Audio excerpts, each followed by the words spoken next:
So, welcome to another edition of the NCBI podcast. I'm June Tinsley, Head of Communications and Advocacy with NCBI. And today I'm joined by Geraldine Conway, who is a regular user of our Checkin and chat and just NCBI services in general over the years. So, very welcome, Geraldine, and thank you for joining with us. No problem, June. I suppose just to kick off, would you mind just kind of telling our listeners just a little bit about yourself? I live in County Limerick. I have my own home. I have been working in insurance for quite a number of years, actually working in insurance prior to having the issue with my site, and maintained my job there afterwards.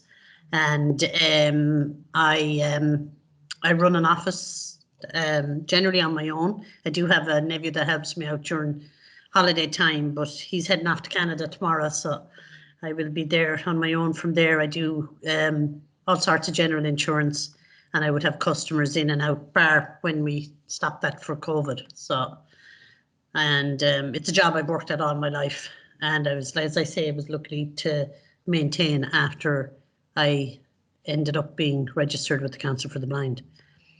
And tell me, is the kind of the industry back up to the way it was working pre-COVID, or is still things a bit in a state of change with staff working from home or anything like that? No, there are still staff kind of working from home.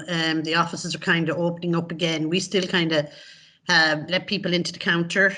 They don't come into my desk anymore, but we let them into the counter, and we generally try maybe only to have one at a time, not to mix people, different people at the counter or whatever, you know. And there's screens there and sanitizers and everything. So just generally, I think at this stage with COVID, everybody has to kind of take on their own responsibility and be, you know, treated, you know, be responsible for themselves and for others. So I kind of like the sanitizer is used enormously. I was saying to somebody the other day, I think when everything opens back up, I reckon we won't have Chanel No. 5 anymore. We'll have COVID-19 as a perfume, and maybe Corona as an aftershave. Because we're going to miss the smell of those sanitizers, you know. Correct. I don't know if it'll ever be a bestseller, but we certainly have got used to it over the last 18 months, definitely. And it's been a hard time for people. That's one thing about COVID. I found it hard. I found the isolation very hard. I would find for a lot of people, I would feel, especially people, users like myself, especially those that were kind of at home, it was a very big change for them.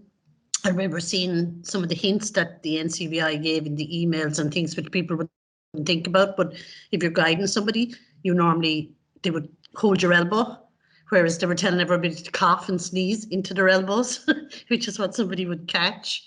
That's true. You know, at home, like I was a close contact in January.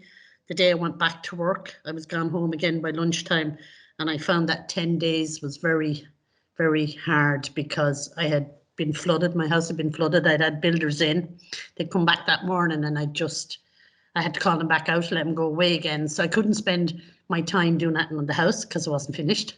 Yes. I found the time extremely long. That's when I realised how hard the isolation was for people, because literally just my sister-in-law would drive into the yard and hand me out food or whatever. But other than that, there was no contact. No contact. I haven't had anybody stay in my house except once since last March, you know? Yeah. So. Yeah.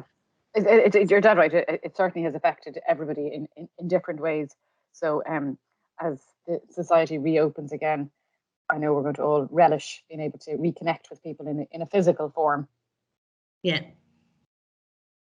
And tell me, how long have you been connected with NCBI services, and which services have you availed of? I'd say it's approximately 20 years at this stage. I had surgery which resulted in me losing the sight in one eye. The other one previously been damaged from when I was tiny, kind of called like a lazy eye, but not quite. So the good eye went then, and that's when I got registered with them. That would be approximately 20 years ago. And what services have you used over the years? Well, they would have assessed me that time, and they would have helped me out initially with with glasses, as I call them, the double milk bottle end glasses. So, I don't use them now. I use hand magnifiers, and they also then, when I got back to work, because it took a while to recover, they would have helped me in getting me CCTV monitor and in organising to get JAWS set up on my system so that I could use it. Yes. And subsequently then helped me to get my laptop and get it sorted, and ongoing all the time kind of from then. But I suppose that's quite common because people's vision obviously changes over a period of time, and their requirements change. So often people would kind of dip in and out of our services as and when they need upskilling in a new device, or a new magnifier, or even just if they're trying to dip their toe into other areas of our services, for example, kind of vision sports, or even kind of peer groups and that kind of stuff. And you've availed of the check-in and chat. Is that right? Yeah, I have to say again there, since COVID, there's been regular contact from NCBI. There's been the labs technology is going on every week, and there's been a lot of emails. I've heard about the local advocacy network, which I hadn't known about. I heard about the check-in and chat, and I found them really good through COVID. Because to be honest, prior to that, I kind of worked outside. I didn't have contact really, in the sense of with the NCBI, or I didn't know of other groups, or I really didn't see that much unless I had to ask them about something. Yes. There wasn't anything there. So I didn't know about Vision Sports until this year, so when I got an email. And I joined in their Mayfest, and I did their 40K walk. And the check-in and chat has been great, because I don't know any other servers users in my locality. And I find that's great, and it's great fun. We generally have a good laugh when we do it, and it's just nice to know there's other people out there. We discuss different issues, but it's nice to have the contact with people out, exactly, in a similar situation. Form those kind of friendships and things like that. Yeah. And tell me about the 40K challenge that you did. It was one of the things that was on it. Now I have a treadmill here, which I had got after I had been able to try and just get fit, a plug-in one here, and it gets used every so often, not regularly. But I was looking through the list, and there was it said a 40K walk. So I decided, you know what, I'll log in and I'll sign up for that. And then I'm saying to myself, God, I must check it again, because when that's finishing, I thought Sunday week, on the bank holiday Monday, I decided to check and think I have to have that done by Sunday. But when I checked, it had to be done by lunchtime Friday. So I nearly fell off the chair, but I completed it.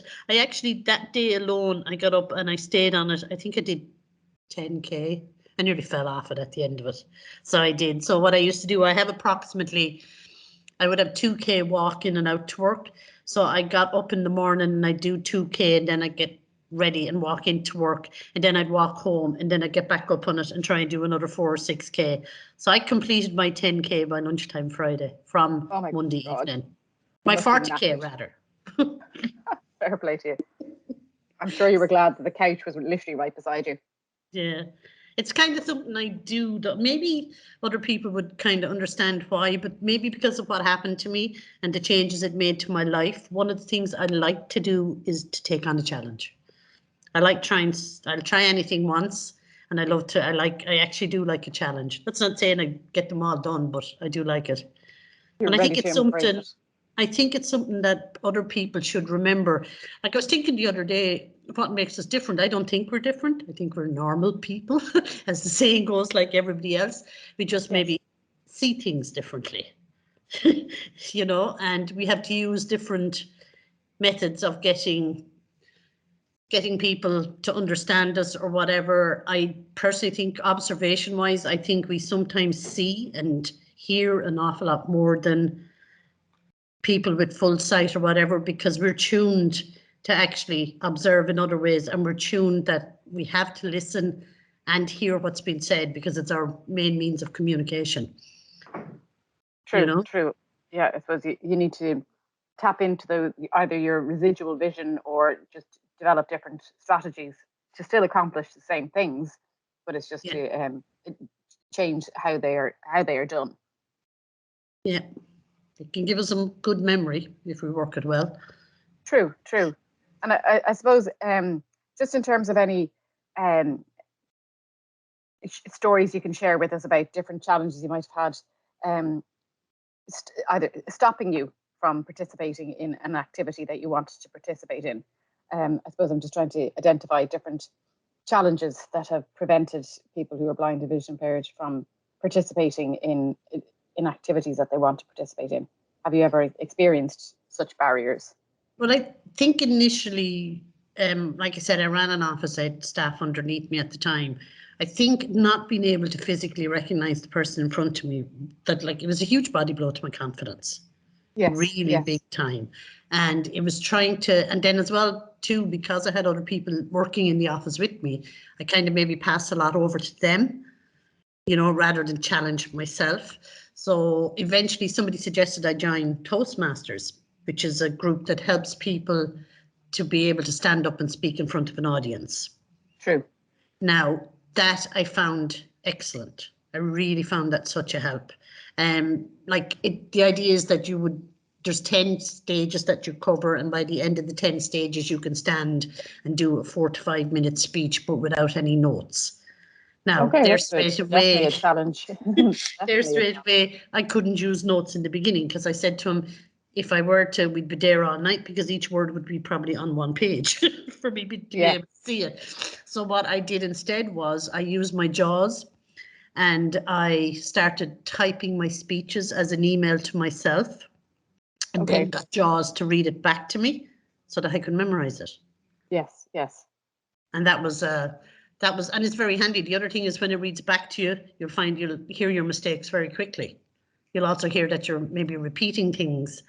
Another thing I used was, one thing they teach you as part of it is to use objects to help you. So if you have 3 or 4 pieces to talk about in the speech, line up 3 or 4 objects that if you can't think and you look at the object, what you're going to say will come back to you. Like a prompt. Yes. That's it. Thank you.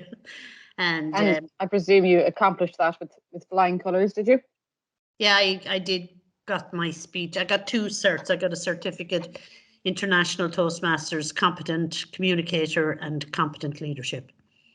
Now you can specialise and go on from there, but I didn't continue there, but I found I loved writing the speeches. So I did a class in creative writing instead.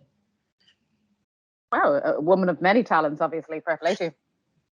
And that's what I would say to people. Keep trying different things. Not everything will work for you. I mean, I did try what a lot of people love. What is it? The exercise spinning? No way. that did not work. I will never go back to that. That is for sure. I'll stick with my treadmill, but I won't do spinning. But I was saying it on the check-in and chat one day that, like, you know, we might have to do things differently, but we're not any different to anybody else trying to learn something new. And that we're not any less able to do it than anybody else. Yes, very true. Which I suppose brings me, Geraldine, to the kind of a final question that I have, and I pose to everybody who comes on the podcast. Is there one piece of advice that you'd give to another person who's been recently diagnosed with a sight loss condition? Stay in contact with NCBI, stay in with the check-in and chat. Like I said, try something different and stop buying white toothpaste, because if you miss the brush, it's a nightmare trying to find it in the sink. White toothpaste with a stripe. Very practical advice, in fairness.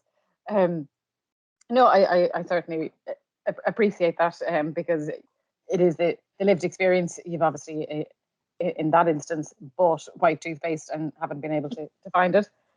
So while I jest, I totally get the meaning of what you're trying to say in terms of just trying to, it's the whole issue of adaptation, what you need to do to adapt to your life now that you're living with sight loss, essentially. And like, try and bring humour into it. Don't be afraid of humour. Bring your humour into it. You know, that's how I worked with my customers. When they would come into me, I nicknamed my computer because it talks. I called it Stephen Hawking, and I used to introduce them to the computer. And I found that it relaxed them and therefore in turn relaxed me. So, Yes. you know, it broke the ice, as they say. And I used to do that. I've no problem in doing that in respect to myself. Like, as I say to people at the counter, I can say, hello, how are you? I should be saying, hello, who are you? I like to bring the humour in to relax people a bit, you know. I found it works for me. So Fair play to you. Yeah, and you're dead right, because it's people, because living with sight loss is a low incidence disability. Not everybody knows how to interact or understand, or kind of appear awkward or anxious around somebody. So using whatever strategies you feel, in this case humour, can kind of help break the ice and just kind of debunk myths that people might have. Yeah. And I suppose just to wrap it up and say thank you very much, Geraldine, for sharing your story with us. If any of our listeners does want to get in touch with any of our services, feel free to jump onto our website, ncbi.ie, or alternatively call our info line 1850 33 43 53, and our services are available right across the country, and we'd more than look forward to hearing from you. But for now, Geraldine, thank you very much for your time. No problem, June. Take care.